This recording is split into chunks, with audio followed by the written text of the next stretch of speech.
As Facebook and Twitter banned users for supporting the violent mobs at the U.S. Capitol last week, including President Donald Trump himself, downloads surged for a less restrictive social media app called Parler. But in an effort to prevent further riot organizing, Google and Apple booted Parler from their app stores, and Amazon shut off its web services. Now, with an internet ecosystem dominated by a few big players, the Parler app has little chance of survival without access to these mainstream channels. Joining us now is Eileen Burbidge, Passion Capital partner and an expert, of course, on social media. Eileen, always great to speak to you. We talk about a day of reckoning for social media companies.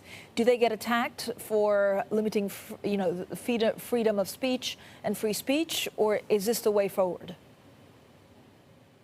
Well, I think it's all of the above, Francine. So they definitely get attacked for, taking editorial decisions when in the past they've said that they might not be able to do that or might not be willing to do that for other types of content.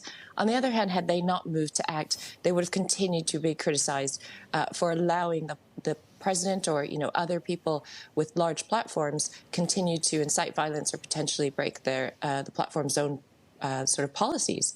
And yes, I do think also it's the way forward. So it really was a tick mark to all of the questions that you asked. I think we're going to continue to see this. I think that the large tech companies will have to act with responsibility. They will have to take decisions as and when, especially really high profile users, use their platforms in ways that are against their policies and goes in the face of what their moderation policies would be.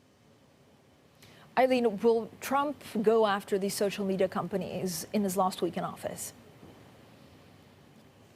I'm sure that he would try. And he's also tried before, right, for different reasons. I mean, he's always been a really vocal critic, for example, of Amazon. He's sort of clashed with Jeff Bezos. He doesn't like the fact that Jeff Bezos, has such a sort of strong holding over the Washington Post as a newspaper publisher, for example. Because of TikTok being owned by a parent company that's Chinese called ByteDance, he's kind of gone head to head with them. He's gone on record before and criticized, Apple and Google for various points during his presidency when he disagrees with maybe policies or decisions they've taken in terms of where to have factories, where to open up offices, tax treatment and the like. So it wouldn't surprise me at all that in the coming days he's going to sort of increase his rhetoric. The question is how he'll do that.